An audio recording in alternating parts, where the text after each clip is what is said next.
Hey there, Ryan Reynolds here. It's a new year, and you know what that means. No, not the diet. Resolutions. A way for us all to try and do a little bit better than we did last year. And my resolution, unlike big wireless, is to not be a raging and raise the price of wireless on you every chance I get.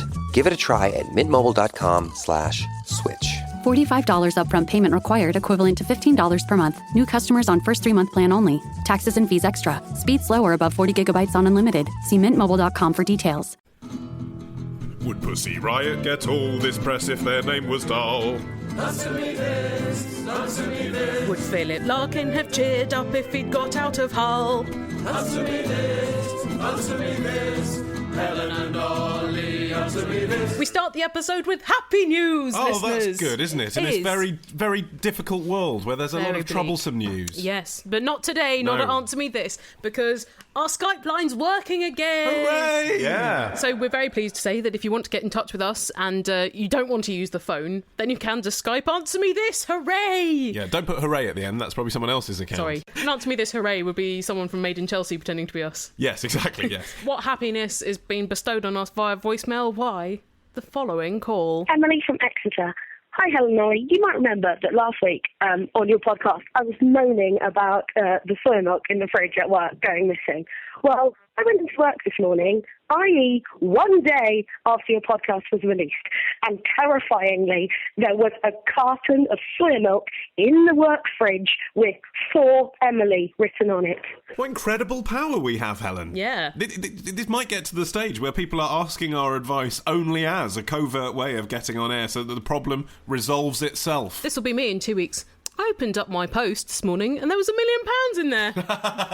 Yeah, I didn't say that you could actually make dreams come true like this, Helen. It could be that people are asking us questions just so that they don't have to face up to the reality of asking the people that trouble them in their own lives face to face. Well, if that's the case, then maybe our next questionnaire will come into work one morning and be entertained by a flash mob all day. It's Max in London who says, I've recently started work as a lifeguard. Oh, and have... good job.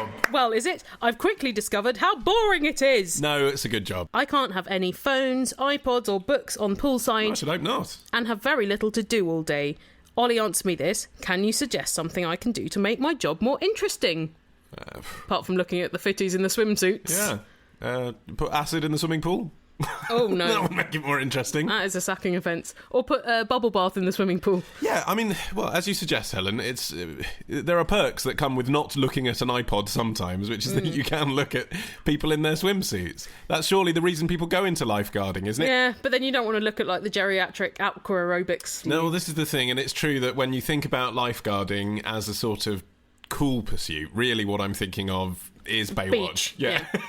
I'm not thinking about slightly scabby council swimming pool with plasters floating in it. I suppose if I was a lifeguard, what I'd be doing as well, if the people that I was looking at weren't as aesthetically pleasing. And also if that just got old quickly, which it might. Yeah, I think what I'd be doing is doing the sort of yearbook epitaph thing. I'd be looking at each person and thinking, okay, what are you going to turn into? Or what's your psychological problem? Yeah, invent stories. Yeah. Become a writer, Max. Right, invent all kinds of things in your head, and then when you get home, you've probably forgotten them all. That's the problem, though, isn't it? Can you carry a little notebook or something and jot down ideas? Yeah, I reckon a notebook probably is permitted because swimmers would assume that was some sort of lifeguard notebook, wouldn't they? I have relevant experience. I worked on a fruit farm as a fruit picker supervisor for a couple of summers. And one day the apples were drowning? Oh, it's very They were boring. bobbing for apples. You can't do very much, and in those days I didn't have an iPod because iPods didn't exist. So I made up poems, and poems have by their nature rhythm and rhyme, so they're easy to remember. So at the end of the day I could go home and write them down. Yeah. And you could eat fruit.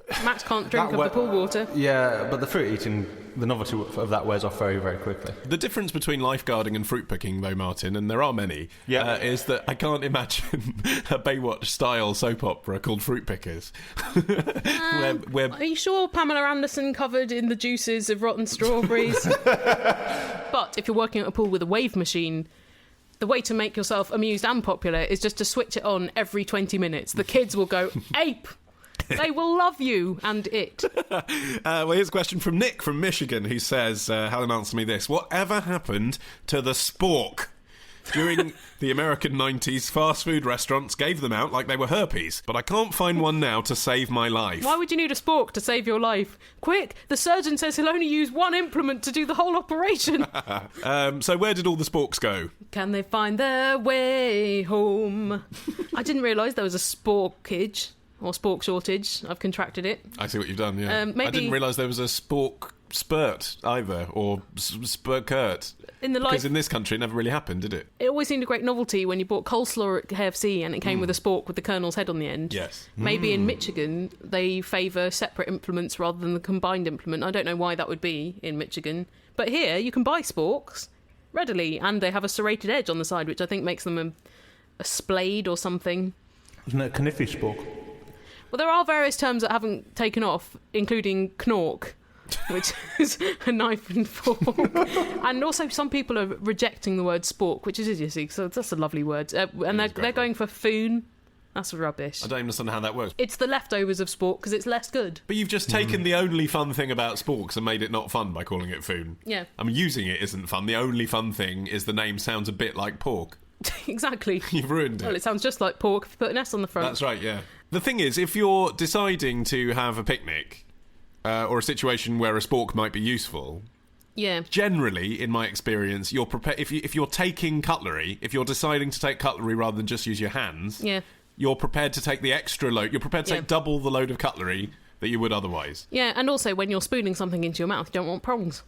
Right. You can cause an injury. If you've got a little plastic bag with your forks in it, have another one with your spoons in it. I think maybe the spork is a popular implement for parents to carry around in child emergencies. Right, yeah. You know, it's just useful to have it in your bag at all times because you don't know whether the child will want to spear something or scoop something, but they're probably going to kick off anyway if you cannot provide. Yes. I wonder whether the spork peaked in the Victorian era, before the word was even recorded. Tell me more, Helen. Apparently the Victorians were all about making blended versions of cutleries.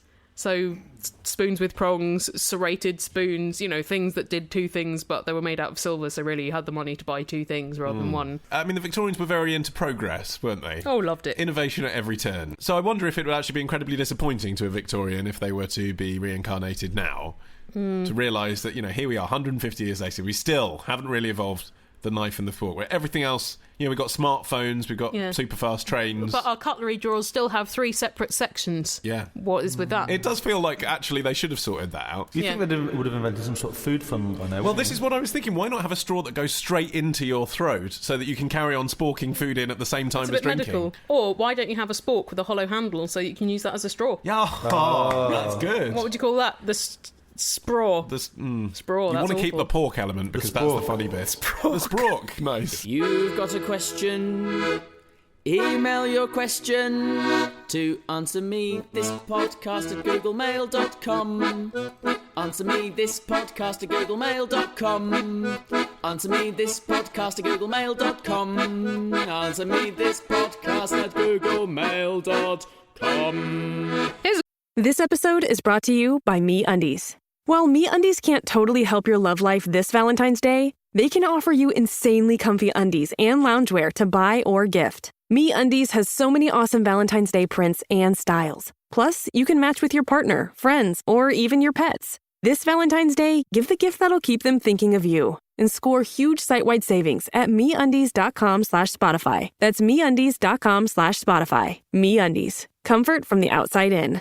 A question from a man who says, please give me a fake name in case my ex listens.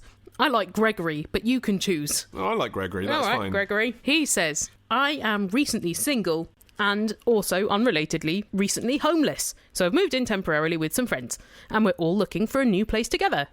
However, until we find a new place, I'll be living in the living room, surrounded by boxes, no bedroom furniture, and on a single bed. Nice. The area we live in is also less than salubrious. You sound like quite a catch. Are you sure there's actually a house around them and he's not just living in a pile of boxes under a bridge? As a single man, if I play my cards right, I hope that I'll get the opportunity to take some girls back to my new abode. Girls plural, eh? Maybe take them back for some strip billiards. There are enough boxes for everyone. As my living conditions are not befitting a man of my status, I feel like I need to give a disclaimer to any of the lucky female visitors before they arrive, so they don't think I'm too down at heel. But Ollie, answer me this. How should I phrase this? There is no way of phrasing, I'm living in some boxes in someone's sitting room in a way that sounds exotic or erotic. I mean, if you're trying to say it in a way that actually makes you appealing to these girls that you're trying to bring back, they're not going to think, oh, you're Darren Brown surrounded by all these exciting objets d'art. They're going to think, okay, you've been chucked out by your girlfriend, you're living in some boxes. No, you just say, my friends and I are looking for a place at the moment. We haven't found one yet, so this is a bit temporary.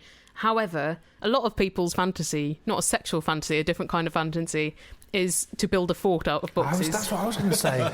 Come back to my place, we'll build a fort. The chicks dig it. What about introducing it quite early in the evening, saying, if you play your cards right, you can come back and see my boxes, and if I play my cards right, I can see your box. Hey, nice. Or you could just go back to her place. That would sidestep the whole issue. It does seem like the best suggestion, really. Yeah. I mean, unless she has a fetish for boxes. It's possible. I confess that once, years ago, before my relationship with Martin, I must emphasise, I would not let a suitor into my room because it was far too messy. What excuse did you use? I said my room is too messy. Okay, right, so Yeah. you just came out with it. Yeah. There's something quite thrilling about a lady who's prepared to admit that her room is messy, whereas a man really saying messy. the same. A man saying my room's messy, you Suggest- just assume he is a tramp. Because his room's going to be messy anyway. Yeah, or he can't live without his mum tidying his room. Well, there is with a man who's overly tidy, I find that a bit You wouldn't do creepy. him, would you, Martin? No, I would not. Hello, Helen and Ollie. This is Andy from Tunbridge Wells, home of the ridiculous Millennium Clock. Lately on my way to work, I've seen children roller skating, a hobby, a pastime that I had in the 80s and early 90s. So answer me this. What from your past would you like to see become popular in society again? I'm just going to answer for Ollie Mann here. Macaulay Culkin. Yeah, I guess I would quite like him to have a career revival of sorts. Yeah, he needs to get off the substances first, doesn't he? Well, what I'd like to see is him come back in an indie film that's good, because it seems like all the ones he's tried that unfortunately he's just not picked scripts very well. And Rick Moranis plays his wacky dad. That would be cool. The truth is, the things that I think back on from my childhood that I liked, I'm not that bothered about now because I was a child when I liked them. Yeah. It's more the case of things in the last few years that have disappeared that I'm upset about. The Word magazine has closed. Yeah. Time Out as well. It's just. Have you seen Time Out recently? I've heard it's gone thin, but I haven't seen it. Oh my God, it's shit. Oh, no. It's so sad. I wanted my premium listings information, Helen. I wanted to be one of the cool kids. I didn't want every fucker on the tube to know about all the same gigs that I do, and for there to be less of them to choose from. They've just messed it up. I would like to see proper rom-coms with proper scripts rather than just the director going, well, we got Witherspoon, so let's not bother writing anything. Yeah, but Nora Ephron's dead now. It's going to be hard, isn't it? Wasn't just Richard Efron. Curtis is past his prime. I mean, they had My Cousin Vinny. That era, the glory days. Yes, yeah. No, I when agree. Harry Met Sally. I agree. It's just like dribbly shits. Well, I went to see The Perks of Being a Wallflower this week. So did I. Oh, did you? Yes, I did. What did you think? I thought 3 stars. Yes, I think some bits were very good, but it was only good really when the characters' lives were going to hell, and when he was having a good time, you think, this is just like a wish fulfillment scenario. I also thought her accent shaky. I thought her accent was better than her range of facial expressions. But I think when you know as a Brit that a British actress isn't doing a good American accent, rather than an American actress isn't doing a good British accent, then you know it can't be a very good accent, because I'm not American, but I could hear it wasn't quite right. Yeah. But I thought it was okay, but at least I thought that had characters and drama in it that wasn't just reliant on special effects and cliches. It was appealing. Or it had some cliches in it, didn't it? But, Plenty of cliches. Yeah. But I also thought I would have loved that film when I was 16. Yeah. But now looking at it, I'm like, well, I've seen lots of coming-of-age films. It's a bit like that. Oh, if I ever get tired of coming-of-age films, though, I'm dead inside. Well, yes, but you see, this is the issue with Andy's question, in a way. What you liked when you were a child, you wouldn't necessarily be interested in now. But it's not true, because I just rewatched all of my so-called life, and I still liked it. In fact, I liked it even more because I appreciated more how good it is. Why are you like this? Taking the question in the spirit it was intended, though, which wasn't as a prompt for us to talk about media that Was we it? missed. Do you remember Spangles? No, I don't. I wasn't allowed sweets, I'm so too young. shove off. I would say Orbit chewing gum when it was a stick. Oh, is it no Because longer they've a now stick? made the brand all about extra and the pellets. That's what you'd bring back? Fucking hell. But because the pellets make me sneeze. Are they too strong and too small? They're too strong, and I spray out minty shards everywhere the minute I put them in my mouth. The sticks were great. I would like to bring back the brain I had when I was 10, because that was much better than the one I have now. It's full of knowledge. Could speak French and Latin then. Got neither of them now. I'm not sure I'd really want to do a podcast with you if you had the brain that you had when you were 10, though. It's the fact that it's been jaded by 20 years of failure since that makes you the unique concoction that you are. Helen, how many minutes should I bake a cake for before it gets all burned and dry? Ollie, How many onions can I slice before my eyes start to cry? And Martin, how many sausages would you like for your evening meal? If you answer me these, I'll be very pleased. That describes how I feel. Right, time for a question from Jack from York, formerly of Broseley, near Ironbridge. Oh, Broseley, yeah. He says, as a loyal Salopian... That's someone from Shropshire. That's a Shropshire person. Like Martin here. Not one of the tubes in the womb. I was told that Ironbridge is the home of the Industrial Revolution. Birthplace. Oh, God, I can tell this question's got Martin too excited already. We should have done it while he was out the room. Or when his jaws were stuck together with toffee. Yeah, can't you go and have a shit like last week, Marty? Pig iron, says Jack, was first cast into real iron, leading to an easy, cheap way of making strong iron. Cross-reference, the first iron bridge in... well, Iron Bridge. The clue is in the name. Right. There is the first single-span cast iron bridge there. Right. Hence the name, Yep. Iron Bridge. I can't imagine I'll ever want to go. Spanning the River Severn since 1781. Recently, says Jack, 6 years ago, I moved to York and have been told time and time again that Yorkshire was the home of the revolution. Oh, fancy that. Specifically Sheffield. So, Helen, answer me this. Where officially did the Industrial Revolution start? This is some kind of thing they have an official answer for, is it? And I'll move there. Did it start in a specific place or in many places simultaneously? The latter thing, really. Because that's how history works, isn't it? General movement. So where did the First World War officially start? What was the thing that caused everything? So although there were significant milestones in the Industrial Revolution, like the first iron bridge spanning the Severn since 1781... Invention of Coke. And Sheffield was significant. But Sheffield had been making cutlery for centuries before then already, so I don't think it's really the birthplace. They just started making more cutlery. Yorkshire did have a pretty good claim to being the hub of the Industrial Revolution because it had a lot of fast-flowing rivers that supplied power, and also it was fairly near coal, as was Ironbridge. But I googled it, and on the first page of Google results, Ironbridge comes up several times, Sheffield comes up no times, and Manchester comes up once. And I think Manchester has quite a good claim to be the birthplace of the Industrial Revolution. Go on. Well, because they built the Duke of Bridgewater Canal, and that brought cheap coal into the city, which fuelled new textile machinery and led to the development of the Lancashire cotton textile industry. Oh, God. What sentences like that just remind me of GCSE history. Textile industry. The cotton textile. It's just, I glaze over with coal. it. And the thing is, it is interesting, and I'm very grateful because it created the middle class, the Industrial Revolution. And iPads. Yeah, I mean...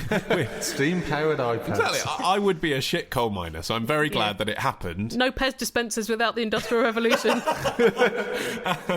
But despite that, when I'm hearing about it, I just cannot get interested. It wasn't my favourite period of history. What is wrong with me? Nothing's wrong with you, Ollie. It's just a bit dry. Right. I think it's interesting. Well, you like coal and you grew up in Shropshire where they need this kind of thing. So I reckon this is Ironbridge going, guys, we're over here. Yorkshire's already got a lot of tourism. Yeah. Come here. I think that's exactly what it is. I think it's part of their tourist push. And they've got that tagline, the birthplace of the Industrial Revolution. Well, self-tagging. Yeah, well, it's self-tagging, but they kind of got there first, I think, It is a UNESCO heritage site, but on English Heritage, which administers the Iron Bridge, they say it's the cradle of the Industrial Revolution, so they're not wading into this. I hadn't thought about the tourist element, the self-defined tourist attractive element, but I think you're right there, because I went to the site of the world's first roundabout in Letchworth the other week. Wow. And you're saying this is boring. I'm amazed you managed to get in, because they're probably queues. And the plaque that's there is clearly a case of Letchworth defining itself and having a purpose, isn't it? Yeah. Right. They've even got a pun on the sign, because it says world's first roundabout, built circa 1909. Hey. That's quite good. That's quite funny, I was isn't impressed with that, yeah. And you gyrated with joy. I think what we've done is give people some wonderful ideas for half-term trips. Yeah. Go to the roundabout and then cross the country and go to the Iron Bridge. Do you think we get sponsorship from Telford and Wrekin Tourism? I doubt they've got much of a budget, Martin. I know a guy there. I reckon I can wangle it. If you've been affected by any of the issues in today's programme, you can call 0208 123 5877. Or you can nut up or shut up. Are you a man or a minx? Now, only a few weeks has passed since we learned about grey water on cruise ships. Yay! And now we've got another question about water on ships. Which is weird, because really, when you're on a ship, the last thing you want is water on it. Yeah. Well, if that were the case, why would they have so many swimming pools on cruise ships? Yeah, well, they're You're asking wrong. for trouble. This question is from Jessica from Charlotte in North Carolina. I like it when a place is named after a lady. All of those places, Charlotte and Carolina. Yes, good point, yeah. Not north. Anyway, she says, during the age of maritime exploration, the Industrial Revolution and maritime exploration on one show. This is the most educational episode we've done in years. I can't believe no one's mentioned Brunel yet. During the age of maritime exploration, I'm assuming ships did not carry fresh water for drinking and cooking to save space. You assume wrong. Oh, well, that's the answer then. Next. So Helen, answer me this.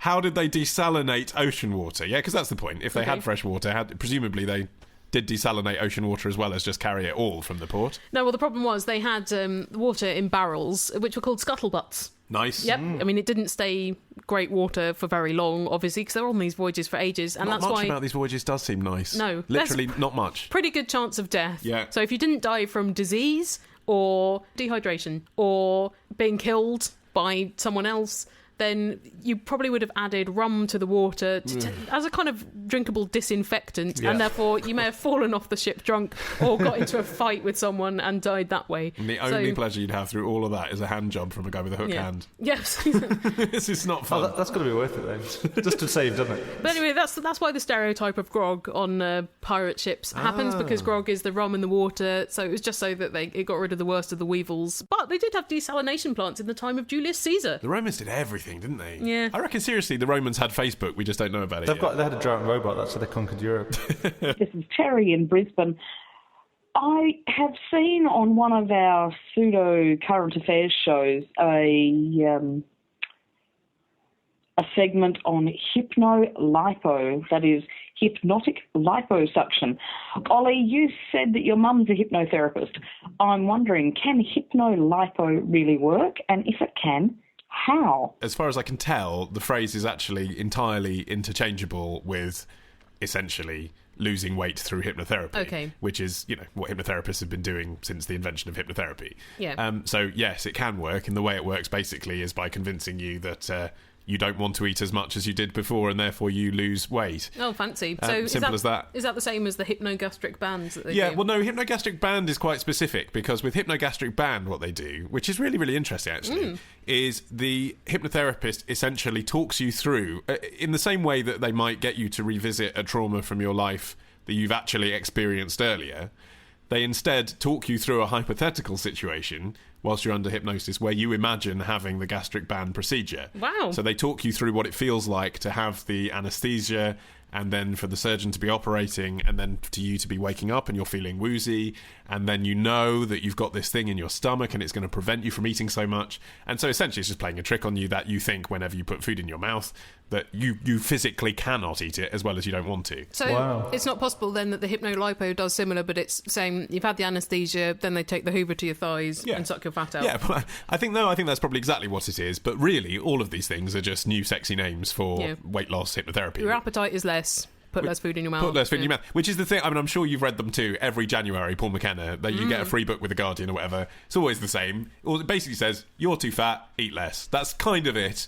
But just every time you put food in your mouth, I want you to really enjoy every mouthful. I want you to really savour every... I'm not going to be savouring every mouthful if I'm thinking of your creepy face, Paul McKenna. I listened to one of those Paul McKenna things once, and the main technique seemed to be, think of a food you really like. Yeah. Imagine eating that food. Now imagine eating a mouthful of hair with it. But you don't want that food now, do you, fatso? Oh, that's horrible. Here's a question from Charlotte, who says, Helen, answer me this. Is it true that radio players use scripts printed on non-rustling paper? What is non-rustling paper? Yeah, I've never met any. It's wood, basically, wood bar. Yeah, well, an iPad, I guess. And actually, as far as it goes, probably there are radio dramas that do use tablet computers, aren't there? Or just computer screens. I'm not sure that most manufacturers of radio drama have the budget for iPads. We were looking through the questions in our inbox earlier, and my instinctive reaction to this was, maybe we should work on this. Helen was like, of course they don't. Absolute bullshit! So ridiculous. She's never been so disgusted in her life. Yeah. So explain why you had that knee-jerk reaction, Helen, to what is, I would say, a fairly inoffensive question. Well, because there's no such thing as non-rustling paper. Paper by its nature rustles. Yeah. And I've been... But is it not possible? It's not possible. No, It'd have to be perfectly smooth at almost the molecular level, wouldn't it? Not like to me. rustle. That's because you've never done a day's washing up in your life. Thanks to the Industrial Revolution. It all comes full circle. So the thing I've noticed, though, from attending live radio recordings that have scripts, the paper is just bog standard, but it has an unusual staple that allows you to turn the pages in quite a noiseless way if you're careful. It's like a little round thing at the top with some spikes going through it. Also, they do often have little breaks so that people can turn the page so it doesn't pick up on mic. Oh, really? Yes. Wow, that's cool. Yeah. I mean, it's not cool at all. You know what would be cool? It's just have a drama that is one page long, because really those things are not enjoyable to listen to. Do you not like any radio drama? I tend not to like the style of acting. It sounds very radio drama-y. Yes. Hello, John. Oh, that's a nice big barrel of milk you've got. But I don't... Who's that? I know what you mean. But I don't want to discount all radio drama because I sort of don't give it a go. I instinctively feel like it's not for me, but maybe it is. I'm going to write one and then see if I like it. Yeah. But I'll make sure that it's set on horseback, so it can be a lot of coconut work. Here's another one in our long-running thread that I call Questions from the 90s. It's from James, and he says, Ollie, answer me this. Biggie or Tupac? I'm glad you asked me. Which one would you resuscitate? My instinct is to lean towards the fat guy. Just empathetically, I'd say Biggie. Isn't that a horrible misogynist? But, well, they're both rappers. I mean, if you were to... It's in the same way that if you were to ask me when I was a child, who would I rather spend time with, French or Saunders? Even though in reality, I think now, I realise now as an adult, actually possibly Jennifer Saunders is even more fun than Dawn French. Probably would have chosen Dawn French because she looked more jolly. I think in that way, I think I'd lean towards Biggie. You're saying Biggie Smalls is more jolly than Tupac Shakur? I reckon he is, Well, let's do a more us-type spin on this. Elliot Smith or Jeff Buckley? For me, Elliot Smith. Yeah. But that is about the music, not about the man. I don't really know anything about that. I'd have to say Jeff Buckley, because Elliot Smith produced a load of really good albums. Jeff Buckley only really did one, and you didn't really get to see what his real strengths were. But then you sound more like Jeff Buckley when you sing, so you're diminishing your own market by bringing back the real thing, aren't you? Because if Martin double tracks, then he can sound like Elliot Smith. My head is full of questions which unbidden seem to follow me around. And if not given to such happy disposition, this would get me down. The answer me, this toilet book has all the answers that I couldn't find. It's available from all good bookshops, so I ordered mine by going on Amazon. Helen, I'm very offended because you did not paint the walls my favourite colour, and you did not provide me with the petals that I insist upon on my computer, and you did not spray the room with my favourite fragrance this afternoon. Okay, well, firstly, I'm not allowed to paint because this is a rental property. Secondly, I haven't been out all day, so I couldn't get you fresh petals, and I thought you wouldn't like dried. Thirdly, your favourite fragrance is anathema to me. Those are the sorts of demands, Helen, that I would make if I were a diva. You would anyway, because you're an only child. Yeah, that's true. We've had a question about divas. It's from Chris, who says, Helen, answer me this. What is the etymology of the word diva as used to describe a needy opera or female singer? It is an Italian term. Well, it used to mean goddess. The Roman goddesses? Yeah, the Roman goddesses were notoriously, quite hard to please, a bit Right, feisty, yeah, a bit okay. arbitrary, as were Italian opera singers. So that's why they took the term to mean them, because, they were dramatic, they were very important, probably quite hard to handle. And now it means people like Mariah Carey and Jennifer Lopez. I wonder whether this term is a bit of a denigration of women, because they did used to say diva about male opera singers as well, but you never hear that in the modern day. And I wonder whether it's because if a man's a pain in the arse, they're like, yeah, it's because he's powerful, whereas the woman, they're like, because she's a pain in the arse woman. Yeah, the man, they'd use the word arrogant, and underneath it would suggest that actually he was arrogant with purpose, unless he was gay, and then I reckon they might use the word diva. If someone was being camp and having a strop, then they'd say he was a diva. A drama queen. Yeah. But they wouldn't say drama king about someone like Mick Jagger, would they? No, exactly. He's exercising the rights he has as a rock star. Drama king. Well, I like that. I don't know. I disagree. I think diva is slightly dismissive. It goes along the lines of, she's probably just on her period. But on the other hand, like if a man behaved like that, you'd just say, oh, he's a cock, wouldn't you? You know? It's more nuanced than that, though, isn't it? Because if you met Diana Ross, or if you're actually in a room with Diana Ross and she wasn't behaving in that diva-like way, you'd sort of feel cheated. Yeah, you'd send her back and Yeah. get a refund. So people do admire it as well. Like they kind of, it gets to the stage where you're known for being such a ridiculous cock that it's kind of fun that you're like that. In my experience, it's usually the people that surround the diva that ask for the demands, and the diva themselves actually couldn't give a shit. Depends how insecure those people are. Or how long they've been famous for. Yeah. Because after 10 years, you might just think that there is a basket of puppies everywhere you go. Yes. Yeah. Well, this I found very interesting because I worked at This Morning at ITV, and during that time there were some big, proper sort of contemporary stars, if you like, who came on. The biggest diva by far that we had come in was Priscilla Presley. Oh. And exactly, you just think, well, what's she actually done? Naked Gun? Since Naked Gun. She's been in the business so long. But what does she do? She goes around the world talking about Elvis Presley's legacy, basically. But I don't think she is a commanding enough personality to allow for being a bitch. I don't know if she was a bitch. I just know that around her, that's what I mean, there was this coterie of people asking for things. And the whole time I was there, the only person they repainted the walls of the dressing room for were Priscilla Presley. There are some celebrities where you think, we need them more than they need us. Priscilla Presley, I don't think she's one of those for This Morning. I agree. I mean, the show can still go on and they could just put in extra cooking segment or something. Thinking of male divos, maybe Kanye West? Yes. He'd probably be happy with that, wouldn't he? He likes to be a troublemaker because the trouble makes him feel important. Yeah, well, that's, again, it's all about building a mystique around you, which suggests to me that you're insecure in the first place. Well, Mystique are all available. You can take them everywhere with you. And the other thing you can take with you everywhere is our app, which is available for iOS and also for Android, but you do have to work a little bit harder to download it for Android. Sorry, not our fault. That's the kind of challenge Android users love. They're probably nerds, aren't they? They're nerds. But all the links to do that are listed on our website, AnswerMeThisPodcast.com. Of course, our contact details are on there as well, so you can send us questions. Hooray! Yes, via email, phone, and as we said, Skype. I mean, though, Skype voicemail. I don't mean type us a question via Skype because we always forget to. Why do people do that? Oh, it makes us angry. I'm incoherent with anger. So hopefully by next week, the incoherence and the anger will have subsided, and the podcast will not just be me go. It sounds like our early stuff, which you can also buy on our website. And we'll see you next week. Bye!